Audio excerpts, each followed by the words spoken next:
The Samsung Galaxy Z Fold 5 after a couple of weeks. And I make no secret about the fact that the Fold 5 is my favorite foldable device. I love the combination that Samsung has put together of hardware and software to give us the experience that we get on the Fold 5. I want to talk about a few different things. Innovation's one of them. We'll get to that later if you're going to talk about upgrade choices between a Fold 4 and a Fold 5, whether it would be upgrade worthy. That's going to be a no from me, but we'll talk about the innovation part of it a little bit later on. I want to start at the external display because that's what seems to get the most chatter. It's not unusable. All right, I'll just throw that out there right away. It's not unusable by any means. If you can adjust to it, you can do most of your daily tasks on it.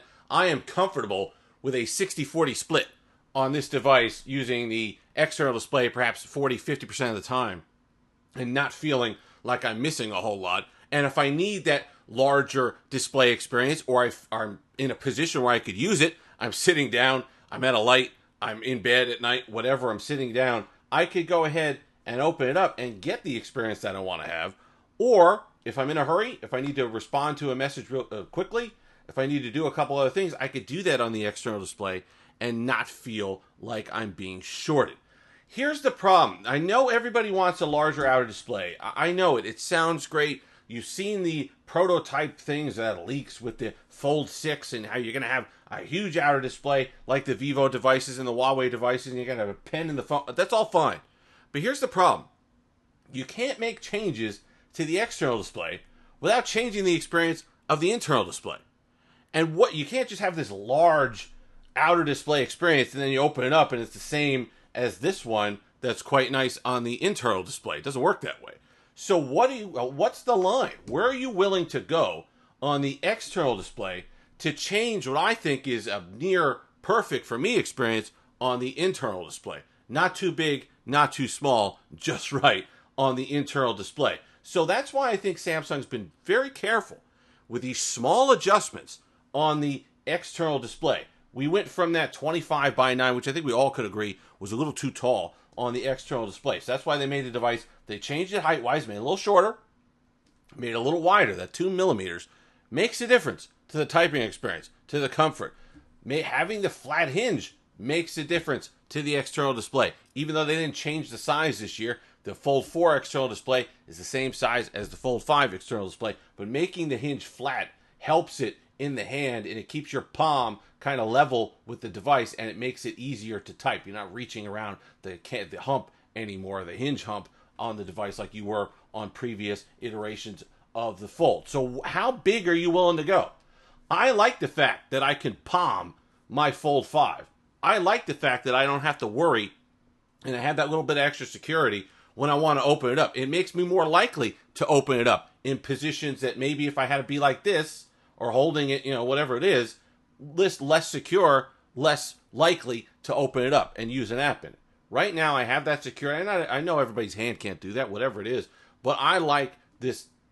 Compact is kind of silly to say, but I like the form factor and the aspect ratio the way it is, where I could hold this Fold 5. Those bigger devices, I know it's tempting, 8+ inch displays on those internal displays, but they become, apps on Good Lock are going to stretch even more. Some people have a problem with that.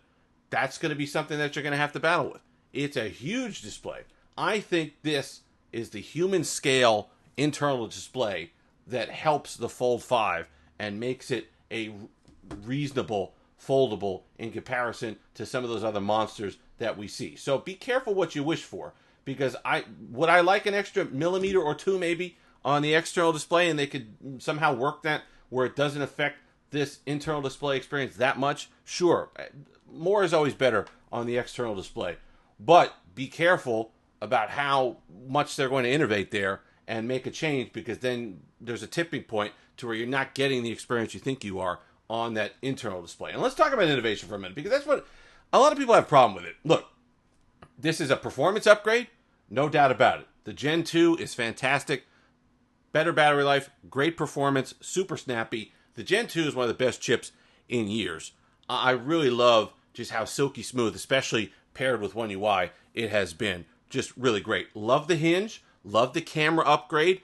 significant upgrade, I think, in camera. Those are nice shots now. Really, really, really nice shots with deep, good color, depth to the images that you're getting on the Fold 5 that you perhaps were missing on the Fold series from previous years.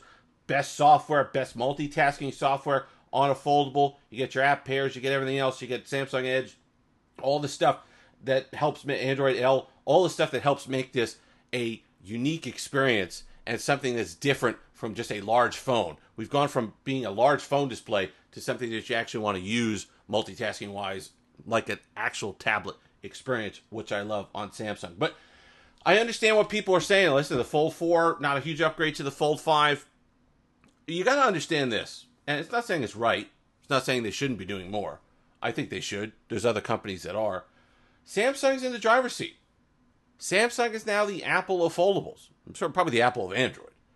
And when you think about that, when you're in such a position where you're selling so many units, where you have so much software to support, where you have an installed user base that's expecting X, not Twitter, X, meaning like the variable, you're going to have a situation where you're going to be really reluctant to make any drastic changes because you're in a position where you could lose something. Being the kind of the rebel, being the insurgent is very different from being the incumbent. You could just ask OnePlus. It's a lot different when you actually make it to the throne room what you do. OnePlus broke through the wall, got to where in a position when they were neck and neck with Samsung, where they were fighting for supremacy there, or at least, trying to break in to that market, and then they fumbled. They didn't know what to do once they got there. They tried to go toe-to-toe with Samsung, price-wise, spec-wise, whatever, and they lost with the OnePlus 10. So now you're seeing, now they're kind of having their recovery arc where they're going to come back with the OnePlus 11. We'll see what happens with the OnePlus 12. But that's why I think you're seeing reluctance from Samsung to really take big swings. It is that kind of Apple syndrome. When you're in the front, you're a front runner. You're not going to change a whole heck of a lot for fear of losing market share, annoying your user base. There's a whole lot of things that go into that. So while we want more from Samsung, we should get more from Samsung. Understand, much like Apple, that the reality is these changes are going to be very slow. It's going to be a glacial. You're going across here, and over several years and several generations, you'll notice a big difference. But year to year, you're just not going to notice that huge improvement in design and performance that you'd expect from a flagship device like this, because the performance boosts and stuff are just not there to be had. There's only so much you could do with these things. And like I said, I've said this before, Instagram's only going to open so fast. So there are only so many things they could do chip-wise. You expect battery improvements, you expect the camera improvements, sure, you expect the design improvements, but understand they're going to be slow. That's just the way it is. When you sign up for Samsung, you sign up for this experience, which is a good one, but understand it's never going to really be the cutting edge of foldables because they have too much to lose, which is fine. It's natural. It's human nature. That's why we have companies like Vivo and Oppo, whatever, they're trying to scratch and claw their way to the Samsungs of the world, where they can innovate like that. They can take big swings and big chances with their design because they have less to lose. So I think you're going to see that kind of natural evolution take place, and maybe somebody topples Samsung someday because they're not afraid to innovate. That's the beauty of the marketplace. And then Samsung will have to come back and do some stuff. That's why competition is important. That's why we need something else in the United States. That's why the Pixel Fold, I hope, gets its act together so we can have these kind of other options in the foldable marketplace that make it more interesting. But in the meantime, I think for your money, for your $1,800,